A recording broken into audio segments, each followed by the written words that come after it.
नमस्कार दोस्तों, मेरा नाम है दर्पण और आप देख रहे हैं अभी 24 न्यूज। दोस्तों इस समय तस्वीरें देख सकते हैं जिला सचिवालय के ठीक बाहर की, जहां पर सभी प्राइवेट हॉस्पिटल्स के डॉक्टर्स यहां पहुंचे हुए हैं। जैसा कि आप सबको मालूम है कि कहीं ना कहीं आयुष्मान कार्ड को लेकर जो है यहां पर काफी ज्यादा समस्याएं जो है डॉक्टर्स को आ रही है, जिसको लेकर आज पहुंचे हैं डीसी साहब।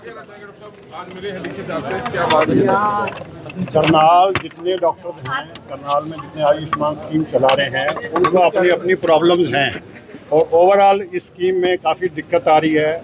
जो सॉफ्टवेयर पहले चलता था वो ठीक था, अब जो TMS2 बनाया गया है वो बहुत ही ख़राब है। उसकी वजह से डॉक्टर्स को प्रॉब्लम्स आ रही हैं और हमारी इज्जत का सवाल पहले हो रहा है, इस समय पैसे की बात दूसरी है। 6 महीने से हमें अलग अलग तरीके से टॉर्चर किया जाता है और अब लास्ट में आकर हमारी पेमेंट भी नहीं हुई। क्या फैसला लिया गया सर? 1 तारीख से क्या? 27 तारीख को सुबह 11 बजे यहाँ मीटिंग रखी गई है। CMO ऑफिस से, इंक्वायरी ऑफिस से लोग आएंगे और यहाँ पर भी 3-4 डॉक्टर हमारी तरफ से आयुष्मान की स्कीम की तरफ से आएंगे और 11:30 बजे DC अफसर में मीटिंग होगी और वो डिस्कशन के बाद फैसला लिया जाएगा। और हमने ये भी कह दिया कि 1 तारीख के बाद हम काम नहीं करेंगे। आयुष्मान कार्ड धारकों का जो आप मरीजों का इलाज फ्री करते थे, आप वो पेमेंट सरकार देती थी, वो रिलीज नहीं हो रही है, पेमेंट नहीं आ रही। हरियाणा स्टेट गवर्नमेंट हमें पैसा नहीं दे रही है। कितना पैसा रुका हुआ? करनाल का लगभग 15 करोड़ रुपए। सर 18 करोड़ से ऊपर है सर। सर कितना है? 18 करोड़ से ऊपर है। क्या कहना चाहेंगे? 18 करोड़। देखिए बहुत स्पष्ट शब्दों में कमल जी, हम लोग 3 महीने पहले भी मिले थे आप लोगों से, जब हमारी 2 या 3 दिन के लिए विड्रॉ हुई थी सर्विसेज। हमने रीस्टार्ट करी थी गवर्नमेंट की एश्योरेंस पे कि जिस माहौल में आप लोग आयुष्मान का काम कर रहे हो वो माहौल को हम 3 महीने में सुधार देंगे। अभी इलेक्शन है, हमें जून का टाइम दिया गया था कि इस इतने पर्टिकुलर डेट दी गई थी कि सारा कुछ स्ट्रक्चर स्ट्रीमलाइन हो जाएगा, बट हम वहीं के वहीं खड़े हैं। इनफैक्ट द सिचुएशन वर्सन हुई है पिछले 3 महीने में। एवरीबडी, हर इंसान यहाँ पे भी जो आप माइक लेके खड़े हैं, आप लोग मीडिया वाले हैं, ये सोच रहे होंगे शायद हम पेमेंट्स के लिए कर रहे हैं। हम पेमेंट्स के लिए नहीं कर रहे हैं। बहुत लंबी बैटल हो गई है और विदाउट एनी सोल्यूशन जो हमें स्टेट हेल्थ अथॉरिटी की तरफ से मिल रहा है, लिंगर ऑन हो रहा है। 2 दिन 4 दिन 6 दिन, 2 दिन 4 दिन 6 दिन। हमारे लिए जो वर्किंग कंडीशंस है वो इतनी बुरी हो गई हैं आयुष्मान स्कीम के तहत कि अब हम उसको चला नहीं सकते। अगर हमारा फैसला यही है कि अभी DC सर से दोबारा मीटिंग होगी हमारे लोकल प्रॉब्लम्स को सॉल्व करने के लिए, बट ये जितनी भी सॉल्यूशंस हैं ये सारी स्टेट हेल्थ अथॉरिटी से होनी है।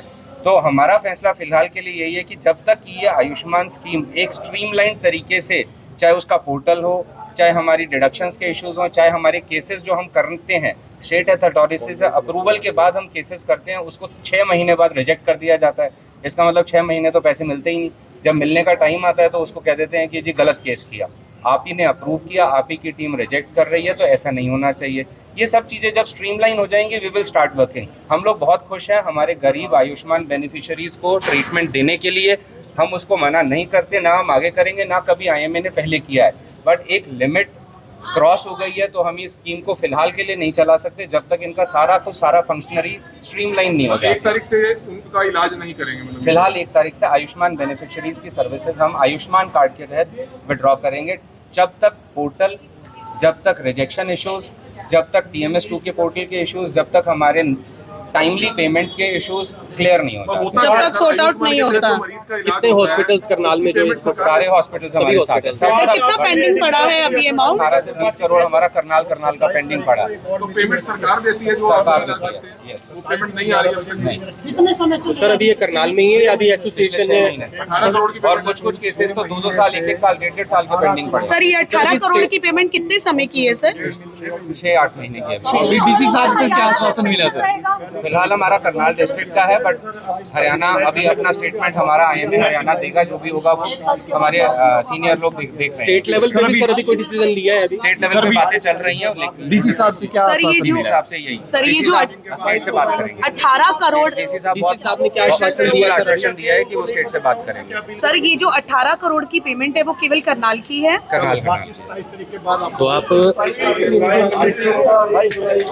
तो आप देख पा रहे हैं इस समय कि जो डॉक्टर्स हैं उनसे बात हुई है और बता दें उन्होंने ये बात कही है कि बात पेमेंट की नहीं है, बात उन्होंने कही है कि जो सुचारू कार्य होना चाहिए वो हो नहीं पा रहा है। चाहे पेमेंट्स मोड को लेकर, यानी किसी का इलाज किया जाता है तो इलाज किस तरीके से, किसका होना था किसका नहीं होना था, यानी कोई भी प्रॉपर तरीके से बता रहे हैं, कोई सिस्टम अभी ऐसा नहीं है। ऑनलाइन पोर्टल पर भी जो है चीज़ें चढ़ानी होती हैं, उसमें सॉफ्टवेयर में भी कोई उन्हें परेशानी है, बहुत सारी दिक्कतें बताई गई हैं। लेकिन अभी फिलहाल ये भी है कि काफ़ी सारा पेमेंट जो है वो रुका हुआ है, यानी 18 से 20 करोड़ का जो पेमेंट है वो करनाल शहर का यहाँ पर बताया गया है। और आपको बता दें, जैसा कि सॉफ्टवेयर की समस्या यहाँ पर बताई गई है, बहुत सारी समस्याएं बताई गई हैं, लेकिन बात पेमेंट का भी ज़रूर है, क्योंकि पेमेंट 18 से 20 करोड़ बताया जा रहा है कि करनाल में जितने भी हॉस्पिटल्स हैं, सभी हॉस्पिटल्स जो हैं फिलहाल मिलकर जो है यहाँ पर ये निर्णय ले रहे हैं कि आने वाली जो 1 तारीख है तब से जो है आयुष्मान कार्ड जो है वो एक्सेप्टेबल नहीं होंगे किसी भी हॉस्पिटल की तरफ से। और यहाँ पर जब तक उन चीज़ों की समस्याएं जो है वो हॉस्पिटल्स जो संचालक हैं उनकी ठीक नहीं होती हैं, तब तक जो है इस डिसीज़न पर रहेंगे। हालांकि स्टेट लेवल पर भी जो है इसके ऊपर अभी निर्णय लिया जा रहा है, लेकिन अभी इतना है कि करनाल के लेवल पर जो है ये डिसीजन लिया गया है कि अगले महीने 1 तारीख से कोई आयुष्मान कार्ड जो है वो अस्पतालों की ओर से जो है वो एक्सेप्टेबल नहीं होगा। तो यहाँ पर ये ज़रूर है कि इसका हल सरकार को निकालना चाहिए, क्योंकि ऐसे बहुत से गरीब लोग हैं जो अपने लोगों का इलाज नहीं कर सकते हैं, करवा सकते हैं, लोगों के पास पैसे नहीं हैं, इसलिए ये समय से पहले जो है इसका, यानी कुछ दिन अभी बाकी हैं, तो अभी इतने दिन तक जो है एक्सेप्टेबल रहेंगे, लेकिन उसके बाद एक्सेप्टेबल नहीं किए जाएंगे। तो यहाँ पर इतना ज़रूर है कि इसका निर्णय जल्दी सरकार को लेना पड़ेगा, वरना लोगों के लिए बहुत ज़्यादा दिक्कत हो सकती है। आप सभी से निवेदन, वीडियो को ज़्यादा से ज़्यादा शेयर ज़रूर करें और फिर से जुड़ेंगे IBN24 के ऊपर। तब तक के लिए